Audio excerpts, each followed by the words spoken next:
Hey YouTube, this is Sunny Rain 247, and today is my 2-month Surgiversary. Remember, I said I love saying that.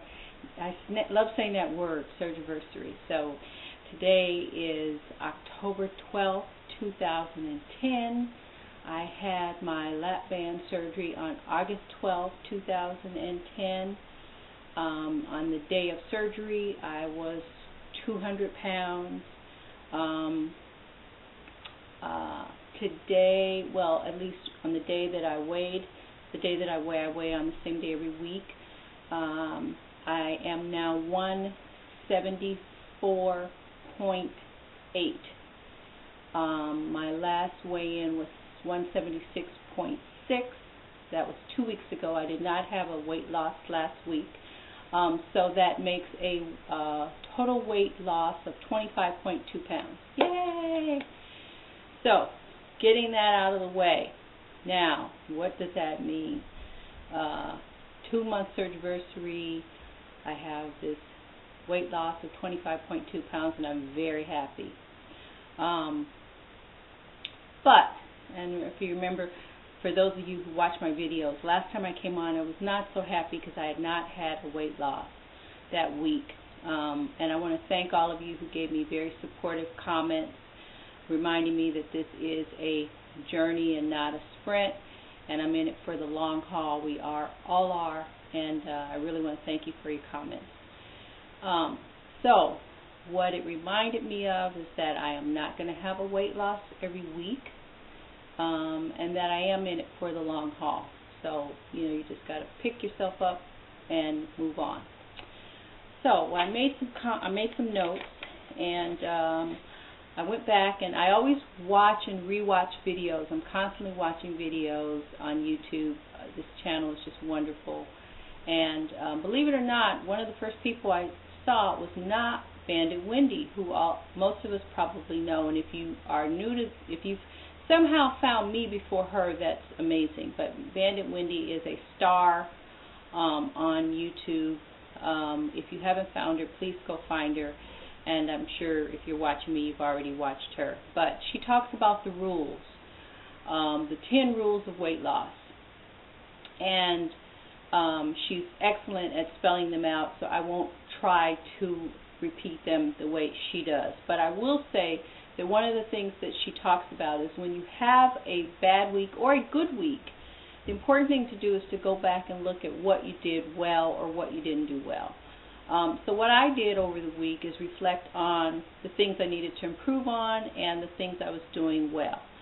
And, of course, the first thing I looked at was protein first, which we all have heard and we know, and that is, of course, just eating our protein first, which I think I've gotten down pretty good. I do that. Number 2 is making good food choices, and for the most part, I think I have my food choices down pretty good. Number 3, exercise. Definitely could improve on that. I said I was going to do 5 days of exercise. I didn't do 5 days of exercise. I did 4 days of exercise. But she talks about 210 minutes of exercise per week. I am not there. I definitely have to work on getting 210 minutes of exercise per week. I'm not there yet. But I did my 4 days. I was very happy about that. Could have done 5, but life got in the way, and I'm not making excuses. But the next thing, of course, is not eating and drinking at the same time, and that is extremely important. I do not eat and drink at the same time. It's very important that we don't eat and drink at the same time. Why? Of course, because if we eat and drink at the same time, we're not going to stay full. We're going to eat more.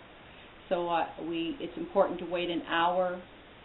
It's important to wait an hour after we eat before we drink something. That is hard to do. I mean, it's getting easier, but it's hard. I have always, I've never not done that. So to not eat and drink at the same time is a real challenge for me, and sometimes I don't quite hit that 1 hour mark. If I'm really, really thirsty, sometimes I'll take a sip of water, but I don't gulp. I certainly don't gulp, and I don't drink large amounts of water, and I try to wait that full hour, and it does work. If you don't eat and drink at the same time, you will stay full much longer. Listening to your body and not grazing is very important.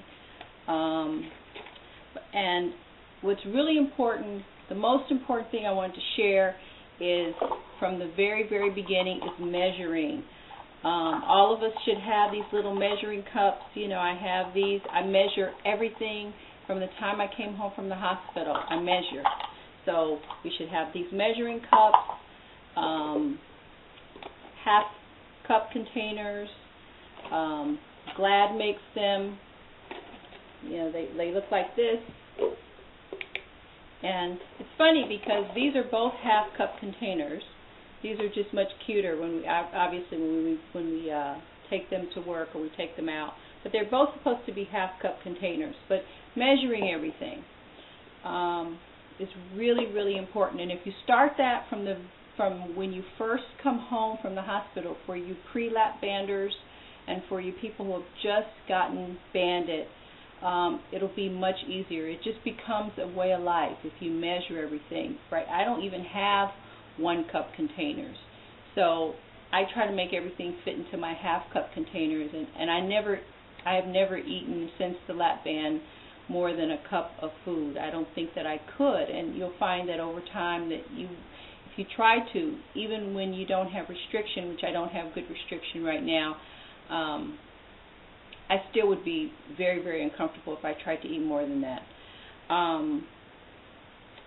What else? My water. I'm definitely realized I was not drinking 64 ounces of water a day. So I am working on drinking more water. That certainly helps me in many ways, and so I'm working on that. So those are just some of the things that I reflected on over the week. I want to say I hope that you're having a good week. Tomorrow I get my second fill. I have to be there at 7:30 in the morning, and then hopefully I'll have a good day. I'm going to make some soup tonight so that I can have that tomorrow, and I'm going to watch what I eat over the next few days. I'm going to really go with liquids and soft foods for the next few days, so that hopefully what happened to me last time doesn't happen to me this time. I don't, have any GI problems. Another thing I want to share with you before I end this, I just want to show, someone was talking about how they were having a hard time with the Greek yogurt, that they just didn't like the taste. I think it was Angela, but I just, get this, this is great. Put this in your Greek yogurt and you will love it. I don't know if you can see the name of it. It's called Organic Blue Agave Sweetener, and you just put about a teaspoon in there. It is 1 tablespoon is 60 calories. Oh my God, it makes your Greek yogurt taste so good. I think Anumi 1109 actually shows this in one of her videos, and it's wonderful. It tastes wonderful. So that's my other tip for the day. Have a great week. Thank you to all the new subscribers, and I'll see you next time. Bye-bye.